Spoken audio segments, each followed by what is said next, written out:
मेरे अजीज़ उम्मतों अस्सलाम वालेकुम। मेरा नाम उमर है और आज इस मास्क के पीछे मैं यहाँ से यहाँ तक मुस्कुरा रहा हूँ क्योंकि मेरे पास ये टेस्ला मॉडल एस है। हमारा इंस्टाग्राम बैम व्हील्स के नाम से, अगर आप हमें फॉलो करना चाहते हैं आप इंस्टाग्राम पे हमें फॉलो कर सकते हैं। उसके अलावा हमारा फेसबुक का कम्युनिटी ग्रुप, टिकटॉक की आईडी, सबकी आईडीज़ जो है डिस्क्रिप्शन में दी हुई हैं, आप हमें ज्वाइन कर सकते हैं। ये टेस्ला जो है एक अमेरिकन ब्रांड है। इलॉन मस्क जिनका ये पूरा विज़न है, जो कि स्पेस प्रोग्राम्स भी चला रहे हैं। मतलब इलॉन मस्क बेसिकली एक हादसा हो जाए and he will be the evil villain, लेकिन अभी तक अच्छा आदमी है। ये उनका जो सबसे पहली जो उन्होंने गाड़ी निकाली थी, एक्चुअली सबसे पहली नहीं, दूसरी गाड़ी थी। सबसे पहले एक रोडस्टर आई थी पुरानी, उसके बाद ये मॉडल एस जो ये पहली उनकी सेडान कार आई थी। इसके बाद मॉडल ई आई, मॉडल एक्स वाई सारी आ चुकी हैं। Model 3, sorry not E. This is the first sedan. तकरीबन आज से कोई 10 एक साल पहले ये गाड़ी लॉन्च हुई थी। It's an all electric vehicle and इसके अंदर 75 वाट, 85 वाट, फिर 100, 300 सीरीज़ ये सारी इसके अंदर आती हैं मॉडल एस के अंदर। फिर परफॉर्मेंस वाली गाड़ियाँ आती हैं, फिर ऑल व्हील ड्राइव वाली गाड़ियाँ आती हैं। ये जो गाड़ी है ये 75 बिल्कुल बेसिक वाली जो 75 टेस्ला 75 है, ये वो वाला गाड़ी है। और इसमें तो बहुत कुछ है दिखाने को यार, तो शुरू करते हैं। हम गाड़ी के सामने आते हैं तो सबसे पहले आपके पास ये फ्रंक है जो कि सामने आपका जो, क्योंकि इंजन इसमें नहीं है, यहाँ पे आपके इसकी जो मोटर है वो मौजूद है, लेकिन यहाँ पे चूँकि इंजन नहीं है तो ये आपका फ्रंक आ जाता है, जिसके अंदर ये आपका चार्जर पड़ा हुआ है। अगर आप इसकी पावर आउटलेट देखें तो ये नॉर्मल वाली जो पावर आउटलेट है उसके साथ ये चार्ज होता है। उसके अलावा अगर ये कैमरा थोड़ा सा अंदर आके यहाँ पे दिखा सके, एक इसके अंदर यहाँ पे लाइट लगी हुई है। उसके अलावा अगर यहाँ पे देखें तो एक इसके अंदर ये लाइट लगी हुई है जो कि आपके रात के वक्त इस पूरे एरिया को इल्यूमिनेट करती है। फिर इसके बाद हम आ जाते हैं यहाँ पे, तो ये गाड़ी के अंदर वाइपर वॉशर फ्लूइड की जगह, जो कि वाहिद लिक्विड है जो कि इस गाड़ी के अंदर डलता है, इसके अलावा कुछ नहीं डलेगा। अब यहाँ पे ऊपर देखते हैं तो कोई भी इसमें लैच वगैरह नहीं है। गाड़ी एक बार लॉक हो जाती है और उसके बाद अगर आप इसको अनलॉक करते हैं तो आप सिंपली इसको लिफ्ट अप करेंगे और ये उड़ जाएगा। इसमें कोई ऐसा जैसे नॉर्मल बोनेट का कोई लैच वगैरह होता है, इसमें वैसा कुछ नहीं है। कैसे खुलता है वो मैं आपको भी थोड़ी देर में दिखाऊंगा। इसको अगर हम बंद कर दें और गाड़ी के पूरे फ्रंट पे आ जाएं, सामने अगर आप देखते हैं तो सिर्फ एक ये टेस्ला का लोगो है और ये इतनी सी रेडिएटर ग्रिल कह लें इसको, लेकिन रेडिएटर चूँकि है नहीं तो मतलब इसी एक खाली डिज़ाइन एलिमेंट है जो कि पूरा क्रोम के साथ है। यह आपकी पूरी इसकी हेडलाइट आ जाती है, जिसके अंदर आपकी DRLs के साथ पूरी इस तरह से हेडलाइट आ जाती है और ये इसकी फॉग लाइट्स आ जाती हैं। गाड़ी का जो फ्रंट पे आप अगर ओवरऑल लुक की बात करते हैं तो एक नहायत ही खूबसूरत किस्म की देखने में गाड़ी है। साइड पे अगर आप आ जाएं गाड़ी के, तो इसके अंदर यहाँ पे आपके टायर्स आ जाते हैं जो कि इस गाड़ी के अंदर 245 45 19 का टायर डला हुआ है। 245 45 19 इंच का रिम है इसके अंदर पे साथ में। यहाँ पे सारे आपके पार्किंग सेंसर्स लगे हुए हैं गाड़ी के अंदर। गाड़ी के अंदर 360 कैमरा का ऑप्शन आता है, तो आपके जो कैमराज हैं, जैसे आप यहाँ पे अगर देख सकें तो ये एक आपका एक कैमरा यहाँ लगा हुआ है। फिर इसके अंदर दूसरे कैमरे पे अगर आप आ जाते हैं तो वो यहाँ पे लगा हुआ है। फिर आप डोर हैंडल्स देखें तो आपके डोर हैंडल बिल्कुल फ्लश हुए हैं गाड़ी के अंदर। मेरे पास वो चाबी मेरे पास मौजूद है जो कि मैं आपको चाबी बल्कि के दिखाता हूँ इस गाड़ी की। अगर आप चाबी देखें तो ये इस गाड़ी की चाबी है जो कि टेस्ला की ही शेप में है चाबी, और इस चाबी के अंदर कोई बटन वगैरह कुछ नहीं है, सिर्फ यहाँ पे मॉडल एस लिखा हुआ है, यहाँ पे टेस्ला का लोगो और गाड़ी की शक्ल में चाबी है। चाबी चूँकि मेरी जेब में है तो मैं सिर्फ इसको दबाया और आपके हैंडल इस तरह बाहर आकर आप यूँ दरवाज़ा गाड़ी का खोल सकते हैं। रिमलेस दरवाजे हैं गाड़ी के अंदर। इसको वापस हमने बंद किया और दरवाजे के हैंडल थोड़े से अंदर हो जाते हैं। डोर मिरर्स आपके आ जाते हैं जिसके अंदर आपके पास इंडिकेटर लाइट यहीं पे आ जाती है। हम इस तरह पीछे आते हैं गाड़ी के अंदर तो यहाँ पे आपका टेस्ला का लोगो आता है, टेस्ला लिखा हुआ आता है, मॉडल एस 75। ये 75 का मतलब है कि ये 75 किलोवाट की इसकी बैटरी है।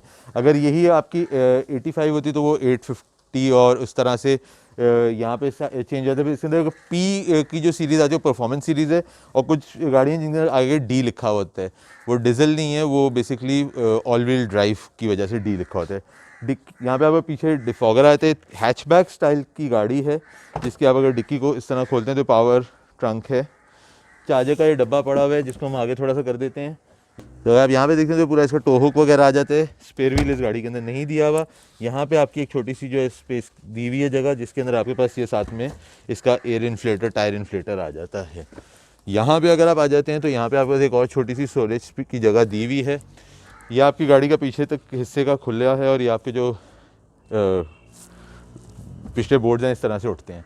बंद करने के लिए यहाँ पे डिक्की का बटन दिया हुआ है, जिसको अगर आप दबा देते हैं तो ये खुद ही डिक्की इसकी इस तरह से बंद हो जाती है।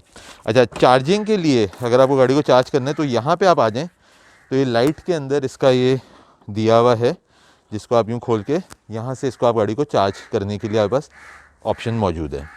अब मैं जैसे गाड़ी के साइड पे आया हूँ और मैंने आगे इसको खोला, इस गाड़ी के अंदर कोई स्टार्ट करने का ऑप्शन ही नहीं है। आप अगर यहाँ पे आके देखें तो कोई स्टार्ट करने का कुछ नहीं है।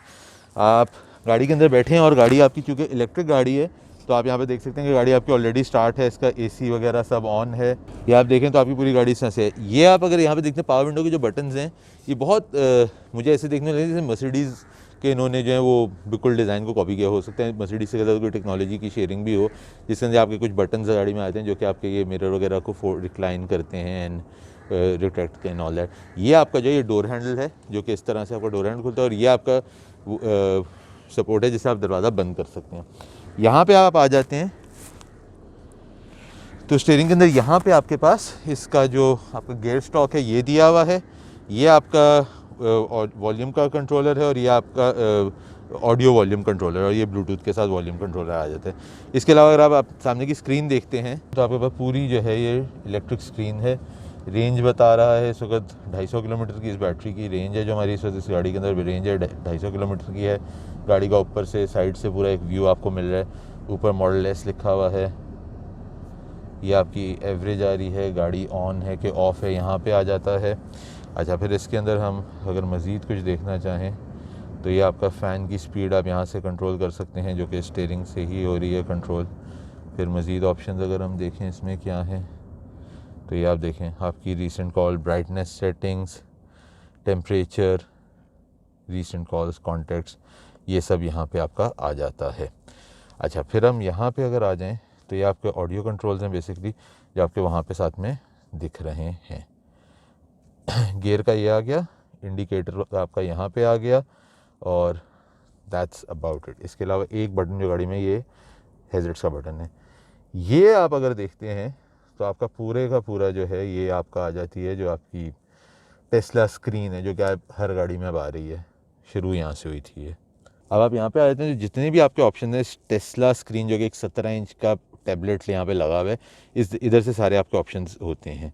ये आपका क्लाइमेट कंट्रोल है, ये भी आप यहाँ से इसको कर सकते हैं, सिंक कर दें उसको आपस में, दोनों को ड्यूल कराएं ना करें, ड्यूल क्लाइमेट कंट्रोल या जैसे भी आप रखना चाहें। यहाँ पे आप देखें तो टेस्ला का लोगो बना हुआ है, इसको आप प्रेस करते हैं तो आपकी गाड़ी आ जाती है। गाड़ी की लाइट्स अगर आपको ऑन ऑफ़ करनी है एक्सटीरियर की तो आप यहाँ से ऑन ऑफ़ कर सकते हैं। डिक्की, बोनट खोलना है या आपका पीछे का चार्जिंग डॉक खोलना है, सब आपका यहाँ से आप ऑपरेट कर सकते हैं। मैं कोई दरवाज़ा अगर खोलूँगा तो इसके अंदर आपको साथ ही खुलता हुआ दरवाज़ा दिखता है कि जी आपका ये दरवाज़ा खुला हुआ है। डिक्की वगैरह सब इसी तरह आती है। फिर लाइट्स के अंदर आप आ जाते हैं तो आपकी पूरी लाइट्स के कंट्रोल यहाँ पे आ गए। ड्राइविंग में आप आ गए तो आपके ड्राइविंग मोड हैं chill, standard, comfort, standard, sports mode. Braking आपको स्टैंडर्ड रखनी है, लो ब्रेकिंग रखनी है, आपकी गाड़ी की जो ब्रेक पैडल को किस तरह से रखना है, slip start, range mode, auto pilot का फ़ीचर, गाड़ी की बाकी डिटेल, मतलब इसमें दुनिया जहान की जो डिटेल्स है ना वो यहाँ पे आपकी आ रही हैं। सर्विस की history, software, everything is in this. और चूँकि ये कनेक्टेड स्क्रीन है जिससे आपकी पूरी गाड़ी कंट्रोल होती है, इसकी सबसे अच्छी चीज़ ये है कि आप इसकी सबसे अच्छी चीज़ ये है कि ये टेस्ला के उससे अपग्रेड भी हो सकती है। आप अगर ये देखें तो आपका मैनुअल आ जाता है यहाँ पे, गाड़ी का ओनर्स मैनुअल इस तरह आ जाता है, और ये पूरी कहानी है। अच्छा, फिर आपका जो ये ग्लव्स कंपार्टमेंट है इसको भी खोलने के लिए ये बटन दिया हुआ है, जिससे आपने दबाया तो आपका वो ग्लव्स कंपार्टमेंट वहाँ पे खुल जाता है, और इसको आप दोबारा दबाएंगे तो बंद नहीं होगा। बंद करने के लिए आपको हाथ से ही इसको बंद करना पड़ता है। मिरर एक आ जाता है जो कि आपको एक ऑटो डिमिंग वाला मिरर है, इसके अंदर कोई आपके पास नीचे वो नहीं दिया हुआ। आपका ये सन वाइज़र आ जाता है जिसको अगर आप यूँ उठा लेते हैं तो आपके पास एक इसमें मिरर आ जाता है। Same goes over here with this one. सही। अच्छा, आप यहाँ पे आ जाते हैं तो आपका जैसे ये वाला पोर्शन आप खोलते हैं तो ये आपके कप होल्डर्स आ जाते हैं, 2 अदद कप होल्डर्स हैं, और इसको बंद करने के लिए आप इस तरह से करेंगे तो ये बंद हो जाएगा। फिर ये वाला जो आपका पोर्शन है इसको अगर आप यहाँ से ऐसे खोल लें तो ये भी एक छोटी सी स्टोरेज स्पेस है। यहाँ पे अगर आप देखें तो 2 अदद USB सॉकेट्स हैं और एक 12 वॉट की आपकी पावर सॉकेट दी हुई है। फिर आपका यहाँ पे अगर आप आ जाएँ तो ये आपके बेसिकली 2 कप होल्डर आपको यहाँ पे भी मिलते हैं, और ये आगे पीछे करने के लिए इस तरह से सेपरेट हैं कि आपको आर्मरेस्ट के तौर पे अगर एक पीछे कर दिया, एक आपने कप होल्डर के तौर पे यूज़ करना और एक पे आपको हाथ रखना, तो ये आपके पास एक ऑप्शन इसमें मौजूद है। ये जो सीट है आपकी, ये पूरी एक इलेक्ट्रिक सीट है जिसकी आपकी हाइट एडजस्टमेंट है, इसके अंदर ये बैक और फॉरवर्ड है, मतलब एक नॉर्मल इलेक्ट्रिक सीट है। जो चीज़ इसमें नहीं है वो ये है कि आपके पास इसमें हेडरेस्ट जो है वो एडजस्टेबल नहीं है, एक स्टैंडर्ड हेडरेस्ट है। फिर आप अगर गाड़ी का इंटीरियर को देखते हैं तो आप अगर यहाँ पे देखें डैशबोर्ड के ऊपर, तो काफ़ी ये स्वेड का इस्तेमाल हुआ है। यहाँ पिलर्स पे देखें तो आपके पास यहाँ पे भी स्वेड का इस्तेमाल हुआ है। रूफ लाइनिंग भी जो आपकी सारी है वो स्वेड की है। यहाँ पे आपके पास हाई माउंट स्टॉप लैंप आता है, शालिम आप ये देख रहे हो इसको, ये हाई माउंट स्टॉप लैंप आ जाता है। और इस तरह से ये पूरी गाड़ी का आपका फ्रंट का इंटीरियर आ जाता है। मैं पीछे आता हूँ तो हेडरेस्ट जो है मेरा ये काफ़ी मुनासिब है, लेग स्पेस भी मेरे पास मुनासिब है। जो अनकंफर्टेबल चीज़ है, जिस तरह से मैं बैठा हुआ हूँ ऐसे लग रहा है मैं किसी डबल कैबिन में बैठा हूँ, कि मेरी टांगें जिस तरह से हवा में जिस तरह यूँ करके बैठा हूँ, ऐसे लग रहा है जैसे कि डबल कैबिन के अंदर बैठा हूँ। बाकी ये जो तीनों सीट्स हैं ये बिल्कुल कंफर्टेबल ऐसी ही सीट्स, मतलब जैसे नॉर्मल गाड़ियों में होता है कि बीच की सीट आपको लगता है थोड़ी कॉम्प्रोमाइज़ है, इसके अंदर तीनों सीट्स एक ही जैसी हैं। जो चीज़ प्रॉब्लमेटिक या कॉम्प्रोमाइज़ कह लें वो यहाँ पे आपके पास कोई आर्मरेस्ट इसके अंदर नहीं आता। ये पूरी एक फ्लैट स्क्रीन है सीट है, और पीछे आपके पास अगर देखें तो तीनों जो हेडरेस्ट हैं वो एक ही तरह के फिक्स हेडरेस्ट हैं। यहाँ पे आप आ जाते हैं तो आपके पास रेयर एसी के वेंट्स आ जाते हैं, और इसके साथ यहाँ पे आपके पास यूएसबीज़ का भी 2 पोर्ट्स दिए हुए हैं। इधर ऊपर आप देखते हैं तो आपके पास दोनों साइडों के ऊपर हाई माउंट ऊपर आप देखते हैं तो आपके पास ये दोनों हेडरेस्ट के साथ आपके पास यहाँ पे भी स्पॉट लैंप्स दिए हुए हैं दोनों साइडों के ऊपर, और पीछे से गाड़ी ये है। ये सब था। अब थोड़ा सा ड्राइव पे निकल के देखते हैं कि गाड़ी चलने में इसका क्या सीन है। ये तो मैं मॉडल एस चला रहा हूँ, and I can not tell you how excited I am. Like I literally have goosebumps while I am driving this car. This is something totally different from whatever you would imagine. थोड़ा सा floor करके देखें। So there is no engine. So there is चूंकि engine नहीं है तो आपके पास कोई वो नहीं है कहानी के यार कुछ बिल्डअप होता है, कुछ स्पीडअप होता है, कुछ ऐसा नहीं है। गाड़ी के अंदर 2 चीज़ें हैं, एक वाइपर का पानी डलता है, और दूसरा इस गाड़ी के अंदर जो टायर हैं वो आपके घिसेंगे और आपको नए टायर डालने पड़ेंगे। उसके अलावा इस गाड़ी के अंदर कोई मेंटेनेंस वाली कहानी नहीं है। 8 साल की आपको वारंटी देती है टेस्ला के बैटरी की जो लाइफ है, और ये जो 75 किलोवाट वाली बैटरी है, 401 किलोमीटर की तकरीबन इसकी बैटरी की रेंज होती है। पार्ट्स वगैरह इस वगैरह आपको बॉडी के अगर खुदा ना खासा कोई कहानी होती है तो आपको वो नहीं मिलेंगे, वो आपको बाहर से ही मंगाने पड़ेंगे, क्योंकि ये सारी इतनी अभी गाड़ियां हैं नहीं। ग्राउंड क्लियरेंस इसकी पाकिस्तान के हिसाब से बहुत लो है गाड़ी की। बाकी आप क्या उसे कहते हैं, अगर आ जाते हैं इस गाड़ी के अंदर बात करते हैं हम, जैसे कि मेंटेनेंस वगैरह तो वो ऐसे कुछ है नहीं, जैसे कि मैंने आपको बताया। विजिबिलिटी इसकी वैसे बहुत अच्छी है, लेकिन जो पीछे का बीच का जो हेडरेस्ट है उसकी वैसे पीछे की थोड़ी सी विजिबिलिटी इसकी हिंडर होती है, लेकिन जो ड्राइविंग एक्सपीरियंस है इस गाड़ी का फिनोमिनल, मतलब सारे पैसे ड्राइविंग एक्सपीरियंस के हैं। अच्छा, गाड़ी काफ़ी चौड़ी है जिसकी वजह से टर्निंग वर्निंग के अंदर थोड़ा सा जो है सीन होता है कि मतलब यू नीड टू सी। ये कोई आप मतलब जो साइज में अगर बात करूं तो मेरे ख्याल से ये शायद ई क्लास से भी थोड़ी से बड़े साइज की गाड़ी है, तो उसकी वजह से आपकी जो टर्निंग वर्निंग के ऊपर आपको सारी चीज़ों पे देखना पड़ता है थोड़ा। एक्सेलरेशन वगैरह में तो गाड़ी का कोई वो नहीं है। अच्छा, जो कॉस्ट ऑफ रनिंग है वो अगर हम बात करें तो तकरीबन आप समझें कि आपको ये गाड़ी कोई 10 रुपये पर किलोमीटर की कॉस्ट देती है। बाकी अगर आप गाड़ी की कॉस्ट पे बात करना चाहें तो वो इलेक्ट्रिक व्हीकल है तो इनकी काफ़ी सारी इन पर रिबेट्स हैं। इस वक्त ये गाड़ी इस्लामाबाद के अलावा कहीं और रजिस्टर भी नहीं हो सकती हैं, तो ये जो है एक और चीज़ है। बाकी इलेक्ट्रिक व्हीकल है तो आपको बहुत सस्ती पड़ती हैं ये गाड़ियाँ ना मंगवाने के अंदर, बिकॉज इंजन वाइज इनके ऊपर जो ड्यूटी स्ट्रक्चर है वो आपका एप्लीकेबल नहीं होता है। इनके ऊपर काफ़ी आपको 25% मेरे ख्याल से इस पर ड्यूटी होती है, जो कि अभी मजीद उसको इलेक्ट्रिक व्हीकल पॉलिसी के अंदर मजीद उसको रिबेट कर रहे हैं। अब अगर मैं आपको दिखाता हूँ तो जैसे मुझे ये गाड़ी रिवर्स करने में बहुत ही एक कन्वीनियंट सा इसका है कि यहाँ पे गियर आपको जिस तरह से स्टॉक लगा हुआ है, आप इसको बड़े आराम से इसको रिवर्स इन सब कुछ कर सकते हैं, ऐसे किया और आपका गाड़ी गियर में आ गई। आप एक हाथ से भी इसको कंट्रोल कर सकते हैं। अब अगर आप इसकी स्क्रीन को देखें, आई डोंट नो, हाँ, अब अगर आप इसकी स्क्रीन देखें तो ये वाली स्क्रीन जो है आपको गाड़ी आपकी बेसिकली लाइव दिखा रही है कि आपकी गाड़ी जो चलती हुई जा रही है। और जैसे साइड में मेरे यहाँ पे गाड़ी खड़ी हुई है, तो वो जब पास से गुजरती है तो ये आपको गाड़ी का भी एक वो सिलवेट आता है कि जहाँ पे पास से गाड़ी गुजर रही है। चारों टायरों में कितनी हवा है ये यहाँ पे बता रहे हैं, क्या आपकी रेंज बैटरी की है ये बता रहे हैं, ये करंट स्पीड आ रही है। और अगर मैं इसको एक्सेलरेट करता हूँ तो आप देखें किस तरह से स्पीड इसकी बढ़ती है एकदम से। मतलब क्योंकि कोई वो इंजन वाली कहानी है नहीं, तो एकदम से इसकी गाड़ी की जो एक्सेलरेशन है वो आपको मिलती है। फिर इसके बाद अगर मैं जैसे अपनी यहाँ पे सीट बेल्ट उतार देता हूँ तो यहाँ पे आपको सारथी बताते हैं कि वो एक सीट पे कौन सी सीट पे बंदा है जिस पे बैठा है जिसने सीट बेल्ट नहीं पहनी हुई। तो निहायत ही इसका डिटेल्ड इंफॉर्मेटिव किस्म का जो है इसका डिस्प्ले मिलता है आपको। Okay, so I had a major fan moment with the car, जिसकी वजह से मैं बहुत सारी बातें कहना भूल गया क्योंकि आई वॉज इन दैट ऑ की स्टेज। तो ये जो भी आप ड्राइव बाय शॉट से जो तस्वीरें देख रहे हैं, इसके अंदर मैंने कहा वॉइस ओवर करके आपको जो चीज़ें मैं पहले भूल गया था वो जिक्र कर दूं। सबसे पहली बात करते हैं, जो बैटरी के 104 किलोमीटर की रेंज है वो एक कंपनी की तरफ से क्लेम्ड रेंज है अगर आप उसको ऑप्टिमम परफॉर्मेंस पे चलाते हैं।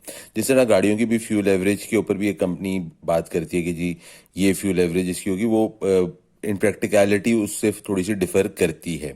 ऑब्वियसली अगर आप गाड़ी को बहुत कोई स्पीड में चलाएंगे तो उसकी फ्यूल एवरेज ड्रॉप होगी। इसी तरह से बैटरी के किलोमीटर्स भी अगर आप इंजन को स्ट्रेस देंगे तो मतलब उसकी मोटर को अगर स्ट्रेस देंगे तो आपके इंजन के अंदर मोटर को अगर आप स्ट्रेस देंगे तो आपकी गाड़ी की रेंज को फर्क पड़ेगा। एक 10 रुपये पर किलोमीटर की जो कॉस्ट आती है अगर आप उसको देखते हैं, 110 रुपये लीटर के हिसाब से आप अगर पेट्रोल डालते हैं तो आपको समझे 1 लीटर के अंदर अगर आप इसको कंपैरिजन करना चाहें तो 11 किलोमीटर की तकरीबन रेंज आपको गाड़ी की मिलती है। फिर इसके बाद अगर हम बात करें, जैसे मैंने कहा इस्लामाबाद के अंदर ये गाड़ी सिर्फ रजिस्टर हो सकती है, बिकॉज बाकी जितने भी प्रोविंसेस हैं उन सब के अंदर इशू ये है कि वो गाड़ियाँ रजिस्टर करते हैं इंजन साइज के हिसाब से। और सिंस इन गाड़ियों के अंदर इलेक्ट्रिक व्हीकल्स में कोई इंजन नहीं है तो इन गाड़ियों की अभी तक रजिस्ट्रेशन की ऐसे कोई इनके पास पॉलिसी आई नहीं है। अच्छा, फिर इसके साथ जो हम तीसरी चीज़ के ऊपर जो मैं बात करना चाहूँगा, जैसे इस गाड़ी की जो बैटरीज हैं वो गाड़ी के नीचे लगी हुई हैं पूरी, जिसकी वजह से जो गाड़ी का जो वेट डिस्ट्रीब्यूशन है वो बहुत ही एक परफेक्ट किस्म की वेट डिस्ट्रीब्यूशन है। और गाड़ी की जो ड्राइव है वो एक बहुत ही ज़बरदस्त किस्म की ड्राइव देती है। मैं जब आया था इस गाड़ी का रिव्यू करने के लिए, मुझे दिमाग में एक मेरी परसेप्शन थी कि इलेक्ट्रिक व्हीकल्स के लिए पाकिस्तान अभी रेडी नहीं है। मुझे ऐसे लगता था कि यार अभी हमारे यहाँ पे तो इलेक्ट्रिसिटी का वो नहीं है, सप्लाई के इश्यूज हैं, फिर चार्जिंग स्टेशंस नहीं है हर जगह पे। तो ये काफ़ी एक कंसर्निंग चीज़ थी। लेकिन इस गाड़ी को एक्सपीरियंस करने के बाद मैं मतलब ये कह सकता हूँ कि मेरा अपना जो नज़रिया था इन गाड़ियों के बारे में वो 100% चेंज हो चुका है। मैं I am absolutely in love with this car. अच्छा, इसके बाद हम एक और जो चीज़ पे मैं आपके साथ बात इस पे करना चाहूँगा वो ये है कि अगर मैं इस पूरे एक्सपीरियंस को, इस ड्राइविंग एक्सपीरियंस को अगर एक वर्ड में डिफाइन करना चाहूँ तो वो वर्ड होगा वाओ।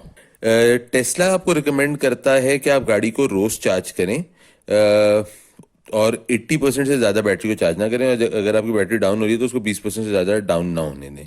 अगर आप इस सबको करते रहेंगे तो आपकी गाड़ी की जो बैटरी है वो 8 साल तक चलेगी और उस बैटरी में कोई डिटोरिएशन नहीं आएगी। और सिंस गाड़ी के अंदर कोई इंजन विंजन नहीं है तो इंजन की कोई आवाज़ नहीं है। जैसे कि आपने इस ड्राइव के अंदर महसूस भी किया होगा, बहुत ही खामोश किस्म की ड्राइव, मतलब आपको बिल्कुल जो है ना खामोशी से स्मूथनेस के साथ आपकी गाड़ी चल रही है एंड आपको कोई आवाज़ ऐसे नहीं है कि यार इंजन की आवाज़ है या ये। अगर कोई एक आप आवाज़ पे बात करें तो शायद आपको एक टायरों की आवाज़ आ जाए जो बड़ा, अगर आप उसको भी ध्यान देंगे तो आपको आवाज़ आएगी। तो इन गाड़ियों को आप नहीं एक्सप्लेन कर सकते। नॉर्मल गाड़ी में जिस तरह से आरपीएम बढ़ता है इस गाड़ी का स्पीडोमीटर उस तरह से बढ़ता है। मतलब ये बहुत ही एक अलग लेवल का चीज़ है। और ये था हमारा रिव्यू इस टेस्ला मॉडल एस का। आपको कैसा लगा कमेंट्स में ज़रूर बताइएगा। अपना और अपने घर वालों का ख्याल रखिएगा। अगली दफ़ा तक के लिए अल्लाह हाफ़िज़।